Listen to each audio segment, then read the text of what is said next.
मैं सरबजीत सिंह सूर्यवंशी, संपादक अपवा न्यूज़। मेरे साथ यूपी हेड राकेश रंजन मिश्रा जी हैं और वो संयुक्त अधिवक्ता महासंघ के एक प्रोग्राम में ब्रीफ करेंगे।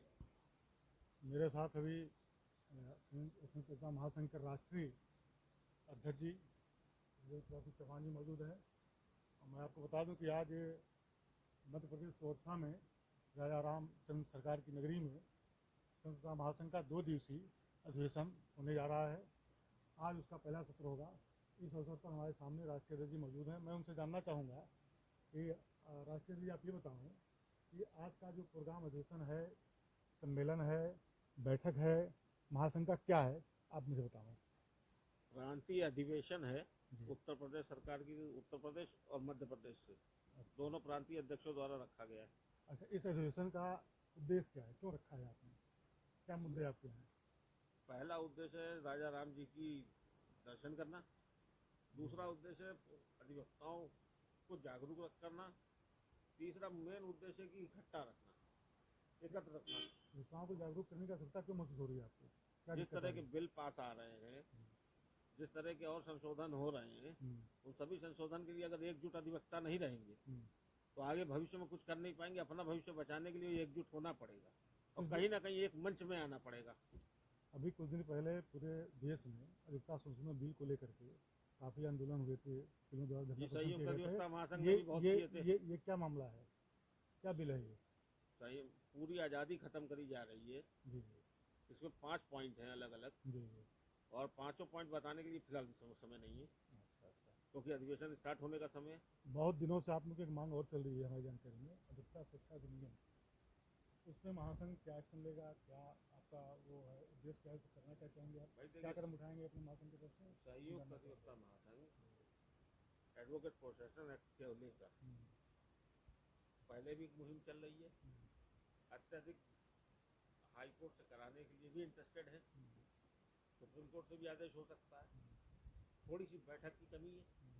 प्रांतीय अध्यक्ष और बाकी पदाधिकारियों द्वारा गणित करने के बाद हो सकता है संयुक्त अधिवक्ता महासंघ 15 दिन से 20 दिन के अंदर एक रीट दाखिल कर दे हाईकोर्ट में। बहुत बहुत धन्यवाद आपको। अब हमारे साथ खड़े हैं संयुक्त महासंघ के वरिष्ठ राष्ट्रीय महामंत्री श्री हरिनाथ पाठक जी, जो महासंघ के आप समझिए कि बहुत ही सक्रिय पदाधिकारी हैं मेरी जानकारी में, और आज इस अधिवेशन में एक दिन पहले से जाकर के पूरे अधिवेशन की कमान संभाले हुए हैं। मैं इनसे भी जानना चाहूँगा कि आप बताएं कि आज के बैठक का मूल उद्देश्य क्या है? आदरणीय, जैसा आपने मेरा परिचय दे दिया, मैं हरिनाथ पाठक, एडवोकेट बालाघाट, संयुक्त अधिवक्ता महासंघ का राष्ट्रीय वरिष्ठ महामंत्री मनोनीत हूँ। पिछले 3-4 वर्षों से संगठन में मैं 2020 में आया, तब से सक्रिय रूप से काम कर रहा हूँ। मैंने संगठन जो 600 काल में था, इस संगठन को मैंने एक विराट स्वरूप देने का प्रयास किया और कोशिश ये किया कि किसी भी तरह से ये संगठन पूरे देश में पहुँचे, और इसे पहुँचाने में मैंने दिन न देखा न रात देखा, मैंने परिश्रम किया। आप लोगों के सहयोग से संगठन देश के अधिकांश राज्यों तक पहुँच गया। भले ही उनकी संख्या कम हो, लेकिन हमारे देश के 25 से 26 प्रांतों तक संगठन हमारा पहुँच गया। आज की बैठक का उद्देश्य क्या है? वास्तव में हमारे संगठन का उद्देश्य ही यह है कि अधिवक्ता जो बिखरे पड़े हैं, जो अलग अलग खड़े हैं, क्योंकि हमेशा से ये नीति रही है, इस युग में संघ में शक्ति का युग है। कल युग में संघ में शक्ति है, हम अकेले कुछ नहीं कर सकते। इसलिए जो संयुक्त अधिवक्ता महासंघ ने ये मुहिम चलाई कि हम सारे अधिवक्ता पूरे देश के एकजुट एक साथ हो जाएं, और हम जितना ही इकट्ठा होंगे उतना ही ताकतवर होंगे। देखा ये जा रहा है कि सरकार भी, हाई कोर्ट और सुप्रीम कोर्ट भी, ये बराबर अधिवक्ता के हितों पर कुठाराघात कर रहे हैं। पिछले 25-30 वर्षों में हमने देखा है, उतना पहले तो नहीं था, लेकिन सन 90 के बाद से हमने देखा है कि honourable supreme court of India as well as the all high courts, they always tried to crush the advocates' interest. तो अधिवक्ताओं के हितों पर जो कुठारापात होता चला आया है, संयुक्त अधिवक्ता महासंघ का इस सम्मेलन का भी उद्देश्य और वास्तव में संयुक्त अधिवक्ता महासंघ का उद्देश्य ये है कि हम किसी भी प्रकार से अधिवक्ता हितों की रक्षा कर पाएँ। अभी एक ज्वलंत मुद्दा उठा हुआ है 2 दिन पहले से। जी जी दिल्ली हाईकोर्ट के न्यायाधीश जी जसवंत वर्मा जी के ऊपर भ्रष्टाचार का आरोप लगा है जी और अभी उनका ट्रांसफर वहाँ से इलाहाबाद किया जा रहा है। जी। इस बारे में आपका क्या कहना है, क्या ये उचित है? मेरा क्या ये न्यायपालिका में भ्रष्टाचार मेरा- इतना अंदर तक समा गया है जो उनके ऊपर आरोप लग रहे हैं, इसमें सत्यता कहाँ तक है, आप कहना चाहेंगे? देखिए, मैं एक देश का स्वतंत्र और बुद्धिजीवी चिंतक हूँ, जी अधिवक्ता तो हूँ ही हम्म, और इस संगठन का पदाधिकारी हूँ। मेरा ऐसा मानना है कि भ्रष्टाचार किसी भी तरह से बर्दाश्त करने योग्य नहीं, और न्यायपालिका में अगर भ्रष्टाचार घुस गया है हम्म। तो न्यायपालिका की रीढ़ ही टूट जाएगी, न्यायपालिका नष्ट हो जाएगी। क्या ये सरकार का कदम उचित है कि उनका ट्रांसफर क्यों किया जाए दिल्ली से देखिए, हाईकोर्ट उनको से तो इलाहाबाद है, हाईकोर्ट भेजा जा मेरा रहा है? मानना है कि कि सरकार को उनका ट्रांसफर एक हाई कोर्ट क्या ये एक- पनिशमेंट माना जाए कि इसको क्या माना जाए? नहीं, ये पनिशमेंट नहीं कहा जा सकता। Transfer is not the punishment, suspension is not the punishment. तो क्या करें? पनिशमेंट ये है कि उनको इम्पीच करना चाहिए, उनके ऊपर महाभियोग लगाना चाहिए, उनको उठाया जाना चाहिए। मेरी ये मांग भी है और मेरा ऐसा मानना भी है। आगे क्या उद्देश्य है हमारे संगठन हमारा का, महासंघ का, उद्देश्य है आपके? कि हम संगठन को एकजुट कर रहे हैं, हमने खड़ा किया संगठन का ढांचा। हम्म, अब हम एक्टिव होकर, सक्रिय होकर हम्म, संगठन की शक्ति का प्रदर्शन भी सरकार को झुकाने के लिए, सरकार को मजबूर करने के लिए और अन्य संस्थाओं को मजबूर करने के लिए कि अधिवक्ता सर्वश्रेष्ठ बुद्धिजीवी है, उसके हितों पर कुठारापात न किया जाए, उसके हित का संरक्षण किया जाए। Advocates act, advocates protection act की मांग वर्षों से चली आ रही है।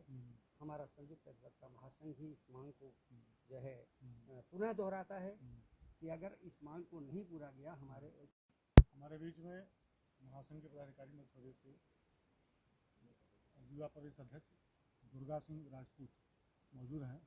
हम उनसे भी जानना चाहेंगे कि आज के सम्मेलन का, जो महासंघ का 2 दिन सम्मेलन हो रहा है, मेरी जानकारी में ये उत्तर प्रदेश और मध्य प्रदेश का ज्वाइंट सम्मेलन आयोजित किया जा रहा है। तो इस सम्मेलन का उद्देश्य क्या है? सर्वप्रथम तो मैं श्री राम जी की नगरी को हृदय से नमन करता हूं और जितने भी हमारे उत्तर प्रदेश और मध्य प्रदेश के युवा साथी, वरिष्ठ अधिवक्ता जन यहाँ और मातृशक्ति अधिवक्ता महिलाएं भी आई हैं, उन सबको भी हृदय से नमन करता हूं। और आपने जो अभी कहा है कि उद्देश्य, हमारा मेन उद्देश्य है अधिवक्ताओं के हित में लड़ाई करना। इसमें कुछ हमने मांगे तो बहुत सी हैं, लेकिन कुछ हमारी मांगे हैं। सर्वप्रथम तो एडवोकेट प्रोटेक्शन एक्ट, दूसरा क्या कहते हैं, जो हमारे टोल टैक्स लिए जाते हैं। एक अधिवक्ता दूसरे जिले जाके अपनी पैरवी करने जाता है, अपने वाहन से जाता है, तो उसको टोल टैक्स देना पड़ता है, वहन करना पड़ता है। इसमें क्या है कि मैं पुलिस वाले जिनको अथॉराइज नहीं, उनको आप एक आई कार्ड दिखा के आप टोल टैक्स फ्री कर देते हैं, लेकिन एक अधिवक्ता, एक सम्मानीय व्यक्ति जो रहता है, वो अपना आई कार्ड दिखाता है तो उसको टोल टैक्स फ्री नहीं किया जाता है। तीसरी चीज मेरी जो है युवाओं के प्रति में, जो अभी वर्तमान में जो प्रैक्टिशनर हैं, जिनको क्या कहते हैं कम समय हुआ है, शासन प्रशासन से मेरी मांग है, सरकार से भी मेरी मांग है कि जो अभी वर्तमान में जो प्रैक्टिशनर व्यक्ति हैं, उनको पर मंथ कुछ ऐसा पे किया जाए सरकार द्वारा, जिससे क्या कहते हैं अधिवक्ता जन जो आते हैं और निराशाजन होते हैं।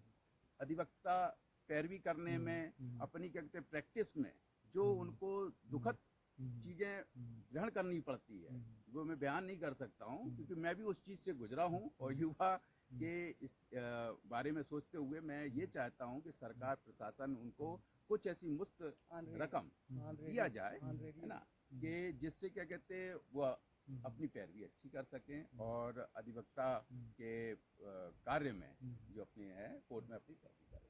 और भी मांगे हैं जिनको निरंतर हम करने के प्रयास में हैं। और संयुक्त अधिवक्ता महासंघ के सभी क्या कहते हैं पदाधिकारी, वरिष्ठ जन, हमारे संरक्षक जी, राष्ट्रीय अध्यक्ष जी, महामंत्री जी और भी जो पदाधिकारी जन जो हैं, वो निरंतर प्रयास में लगे हुए हैं। और हम श्री राम जी की नगरी में आए हैं, भगवान राम जी के आशीर्वाद से हम ये सब क्या कहते हैं जो हम क्या कहते हैं प्रयास कर रहे हैं उसमें सफल हैं। बहुत बहुत धन्यवाद।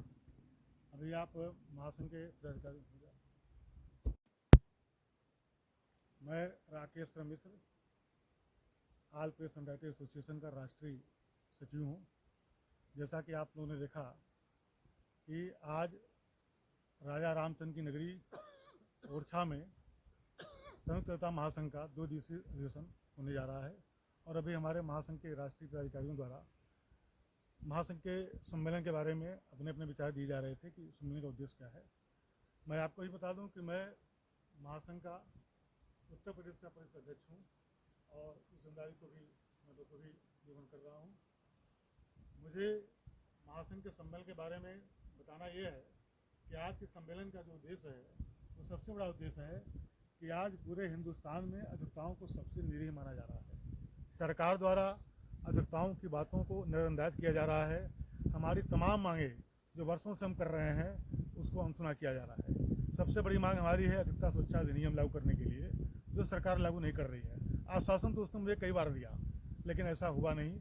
हर बार होता है कि बस 2 महीने में, 4 महीने में, 6 महीने में कर दिया जाएगा, लेकिन लागू नहीं होता है। अभी आपने देखा होगा अधिवक्ता संशोधन बिल को लेकर के पूरा हिंदुस्तान ज्वलंत उस मुद्दे को लेकर के जल रहा था आग में। वकीलों ने इसमें भयंकर आंदोलन किया, तब जाकर के सरकार को कम बैक होना पड़ा, बिल को वापस लेना पड़ा। लेकिन ये हमारे लिए कोई बहुत बड़ी उपलब्धि नहीं है, क्योंकि हम जानते हैं कि सरकार के पास तमाम रणनीति होती है, वो किसी भी तरीके से दाएं बाएं करके इस बिल को ला सकती है।